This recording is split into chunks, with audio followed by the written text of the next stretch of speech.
So hello guys, welcome back ulit dito sa aking channel. Welcome ulit dito sa aking panibagong vlog. At kung bago ka pa lang dito sa aking channel, please huwag mo naman kalimutan mag-like, comment at subscribe sa aking channel. Maraming salamat. So ayan, for today's video nga pala mga mi ay ayan, last day na nga talaga namin dito sa Siargao dahil nga pauwi na kami. Kaya naman ayan, maagang maaga pa nga lang ay nandito na kami sa may sakayan. Sasakay kasi kami guys ng lancha, ayan. Dahil nga dun kami sa Surigao City mismo sasakay ng plane. Bali ang ticket kasi namin nakuha guys ay mula Surigao City to Manila. Hindi na nga kasi talaga kami nakakuha ng direct flight yung mula dito sa Siargao to Manila. Kaya ayan, tiyaga na lang muna kami dahil nga isang beses lang naman to. Bali ayan, sasakay kami ng lancha to Surigao City. Kaya ayan, sobrang aga nga talaga namin umalis dun sa bahay. Bali alas 3 pala ng madaling araw. Dahil nga saktong alas 6 ay aalis na itong lancha. Kung nga lang alam ko ano sa Tagalog itong lancha. Ano ba tawag sa inyo to guys? Ferry boat? Ganun ba yun? Tama ba yun? Basta bahala na kayo guys. Kayo na ang mag-adjust. Ayan, sobrang antok na antok pa nga talaga kami dyan. Kaya naman ayan, sakto nga itong biyahe namin at makakabawi talaga kami ng tulog. Bali 2 oras kasi ang biyahe namin guys bago makarating doon. Sana nga lang talaga ay hindi maalon nang hindi naman tayo magsuka. Kaya naman ayan, tara guys, samahan nyo kami magbiyahe dito sa karagatan.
So ayan guys, may nasalubong nga kaming barko. Ayan, napakadaming karga. May mga kargang container. At ayan, pagkatapos nga ng mahabang biyahe namin, ay ayan, malapit na talaga kami sa Surigao City. Kaya ayan, dito pa nga lang ay matatanaw na natin ang pier ng Surigao City. Grabe talaga, no, nakakatuwa naman. Ngayon lang ulit ako naka-experience nito. Bali, ilang years na rin kasi akong hindi nakauwi dito sa Siargao. Kaya naman grabe talaga ang gulat ko sa pamasahe. Dati-dati kasi guys, 100 lang naman yun. Ngayon, 400 na. Nakakaloka. Napakataas na pala ng pamasahe. Kung ikaw pala ay babiyahe dito tapos balikan ka lang, ay ubos agad ang 1,000 mo. So ayan guys, nakarating na nga talaga kami dito sa city. Kaya naman ayan, pagkababa nga namin ay naghanap agad kami ng makainan dahil gutom na. Dito na lang kami kakain dahil napakamahal naman sa airport. Baka nga mas mahal pa yung makain namin doon kaysa sa pamasahin namin. Kaya wag na lang talaga subukan at masisira ang buhay mo. Charot. So ayan guys, after 2 hours ang pag-iintay namin, ayan, pasakay na nga talaga kami ng plane. Hello, to sir. and push pins inwards to release the light automatically illuminates once the battery is immersed in water. Do not inflate the life vest inside the aircraft, and please be reminded that unauthorized removal of the life vest from the aircraft constitutes theft and is punishable by law. The cabin is pressurized. Should there be a rapid change in cabin pressure, oxygen masks are available on selected panels with an indicator. When this happens, insert a sharp object into the pinhole. Immediately grab the mask, pull it towards you, put it over your nose and mouth, and breathe normally.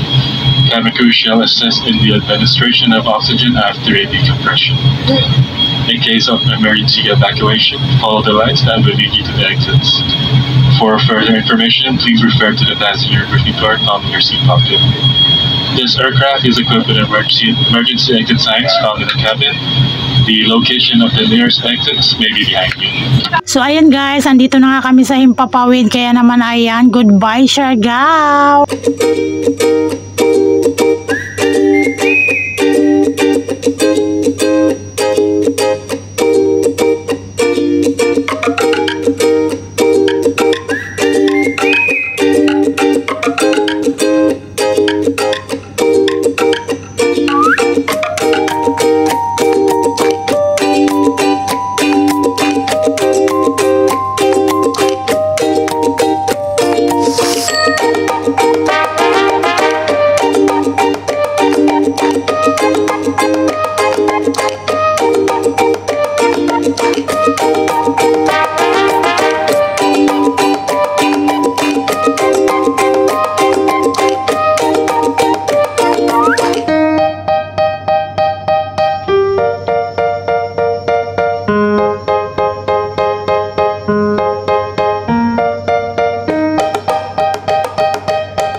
guys, ang bilis nga lang talaga makarating kapag nakasakay ka ng plane. Kaya naman ayan, nandito na nga kaagad kami sa NAIA Terminal. Napakaganda talaga ng ganitong biyahe, mabilis lang at walang hassle. Bali 2 hours lang kasi ang biyahe namin. Kaya naman ayan, nandito na nga kami sa Maynila. Welcome home. Charis.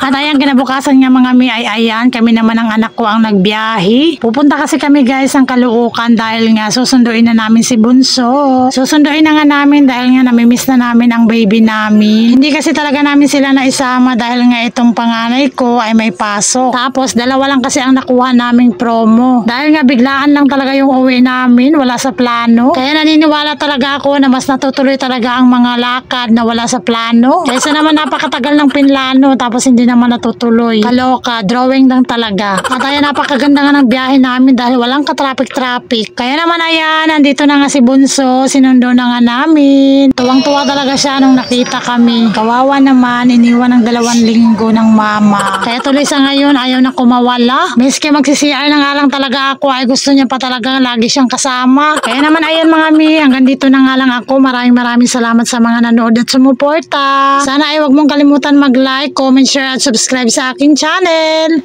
Yun lang, bye-bye!